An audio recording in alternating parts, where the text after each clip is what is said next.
Haven, and I'm here at the Pikes Peak Prophecy Conference, just in the hotel room, but I am here. And I just want to share a little bit about some of the insights and things that are being discussed, and just address the question, is prophecy dead?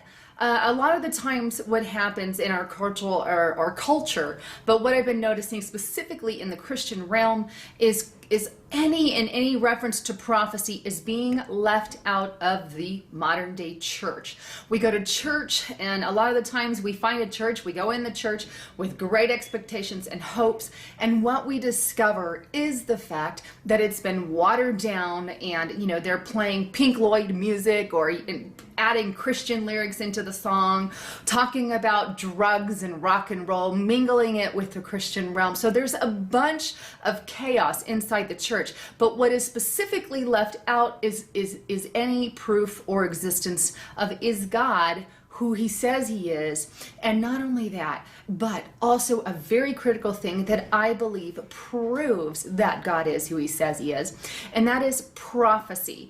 In my opinion, and just, from doing research over the years, not an opinion, no other religion out there can prove that through prophecy the way that the Bible can.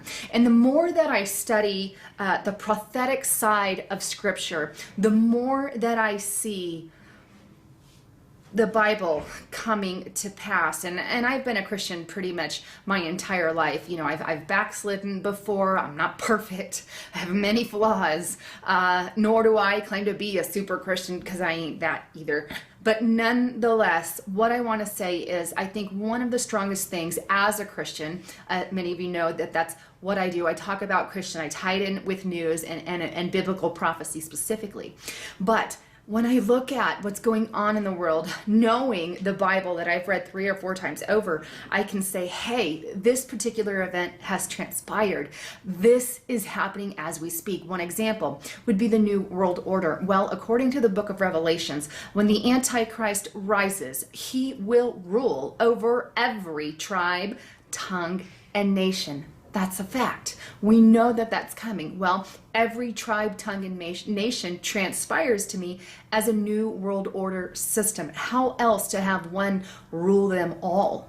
And then I look at some of the other things. We have, the 10 nations that the Antichrist rises above. There are things in the European Union that have earmarks to that. There are maps that have been put out dividing the world into 10 sections. And either they are taking a play from the book of Revelations and copying what Revelation says and doing what Revelation has in mind, or it's just part of what Bible prophecy talked about, what God talked about. And the sad part is, I think this is where a lot of soul winning could happen, is just within prophecy, which is why many of the churches leave it out, because it could offend someone.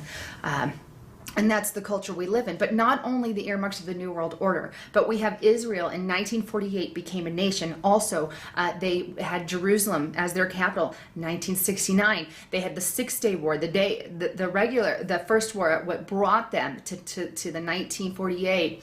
And it's amazing to see. God told us that they would be a nation again, and that is exactly what happened. Israel is a nation again as well.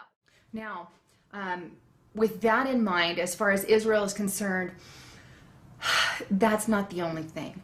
God said that people from all over the world, Jewish people, would be brought back into the nation of Israel. Again, check mark. He said that the nation of Israel would flourish.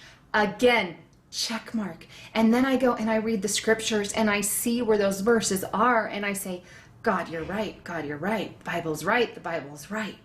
And this is why prophecy is so suppressed, because they don't want to know it's legit. Not only that, but the immorality. Now, we know that with each passing year, immorality has gotten 100 times worse. It's from when it was years and years and years ago. Well, if I look at immorality right now, one can make the argument, well, that's natural. Naturally, we're going to get more immoral as time progresses on. And that's what I've heard from a lot of atheists. Well, true. But then again, let's think about this for a moment. What about the satanic side of it? There is an entire movement movement.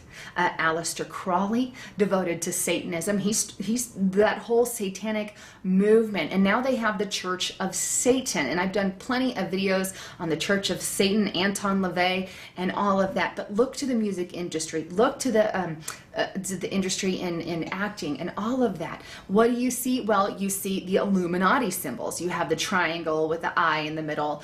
And then you have, the Baphomet right on their shirts, on their foreheads. They put the Baphomet, the satanic symbolism, Horus as well. And these things they're wearing, they're making lines, clothing lines with these images. Devil horns is another thing that you will see, but it's a common thread in a majority. I would say at least 3/4 of video. It's probably more like 7/8 secular videos, and even in Christian realms. I mean, they're taking music that has satanic lyrics in it and making it into a Christian worship with satanic it doesn't make sense. And then you have that whole aspect of it. So what I see is a very strong movement towards Satanism, which makes me believe, well, if Satan's over here, what's on the other side?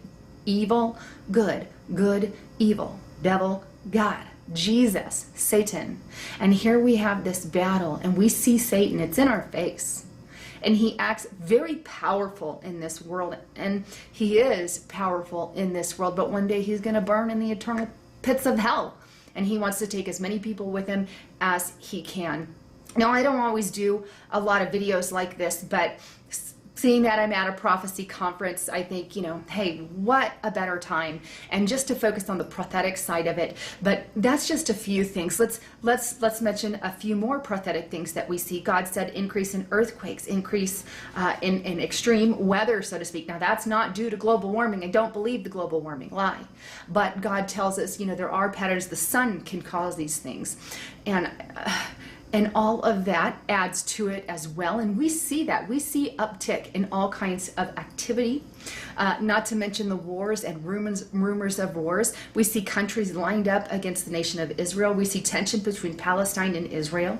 All this was biblically foretold. We see nations of the Psalm 83 war rising up today. It is very, very in your face anymore. So, anyhow, I wanted to just do one and ask you the question, is prophecy dead? And my answer is this: it's not dead. It's very much alive. It is very much happening. And I would love to, it would take hours if I went through all of it with you and showed you some of the prophecies, but I do videos on different topics at different times. The Temple Institute, they have articles and things ready. Just Google the Temple Institute in Jerusalem there, and you're going to notice that there are lots of things prepped for a new temple when that does finally come to pass. I know there's varying views on that, but nonetheless, lots of things that I can go on and on about prophetic wise, but it is not dead. What's happening is it's suppressed. Prophecy is being suppressed at the churches all across the world, and with a new emergent church and this new, we know the Pope is going to be broadcast on a screen, a big TV screen in Washington, D.C. here soon, and there's lots of major evangelists. Hillsong's going to be there, and lots of other evangelical teachers. And I encourage you to Google Washington, D.C., the mall, I believe what they're calling it. And they're standing right by that obelisk in Washington there. And they are going to be with the Pope in unification. And that's a one world religion sort of thing. And that's commencing here quick soon.